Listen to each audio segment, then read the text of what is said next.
Payel recipe and ব্লগে সকলকে স্বাগত। অনেক দিন বাদে আবার চলে আসলাম এক নতুন রেসিপিকে সাথে নিয়ে। বাংলার অন্যতম এক জনপ্রিয় আমিষ রেসিপি ভাপা চিংড়ি বা চিংড়ি ভাপা। গরম ভাতের সাথে চিংড়ি মাছের এই রেসিপিটি খেতে চমৎকার লাগে। ঘরে বানানো খুবই সহজ। তাহলে আর দেরি না করে চলুন শুরু করি। প্রথমেই একটি মিক্সিং জারে আমি 3 টেবিল স্পুন সর্ষে নিয়ে নিচ্ছি। আমি কালো সর্ষে আর হলুদ সর্ষে মিক্স করে নিয়েছি। এরপর আমি দিয়ে দেব 2 চামচ পোস্ত। এর সাথে নিয়ে নিচ্ছি 2 টেবিল স্পুন মতন নারকেল কুচি।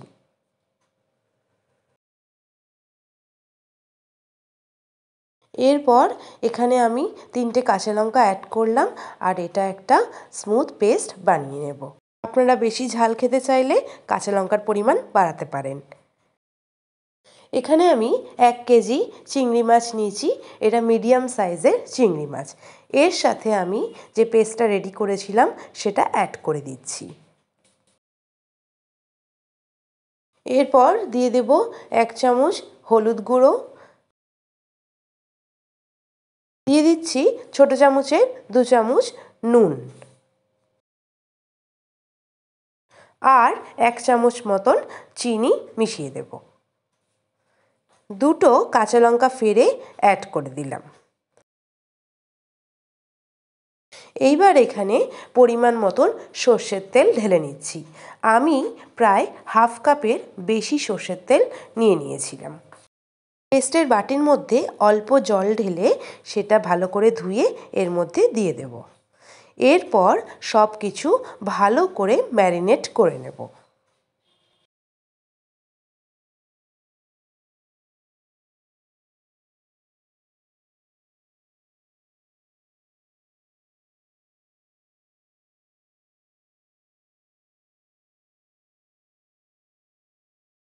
আমার ম্যারিনেশন কমপ্লিট। এবার টিফিন বক্সের ঢাকনা দিয়ে এটাকে ঢেকে দিলাম।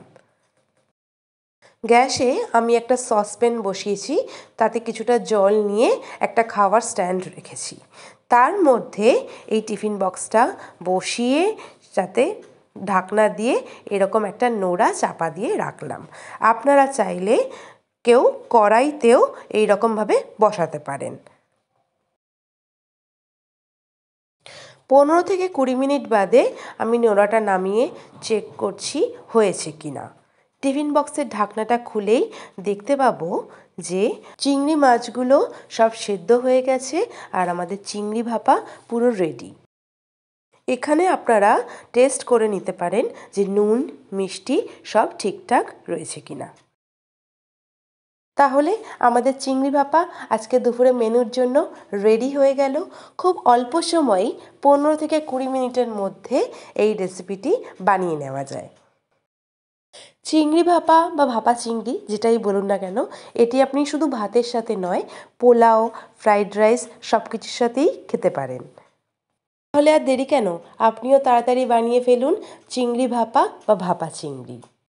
ভিডিওটি ভালো লেগে থাকলে অবশ্যই একটা লাইক আর শেয়ার করে দেবেন। আর যারা আমার চ্যানেলে এখনও নতুন তারা অবশ্যই সাবস্ক্রাইব করে পাশের বেল আইকনটিকে ক্লিক করে দেবেন আরও নতুন নতুন রেসিপি পাওয়ার জন্য।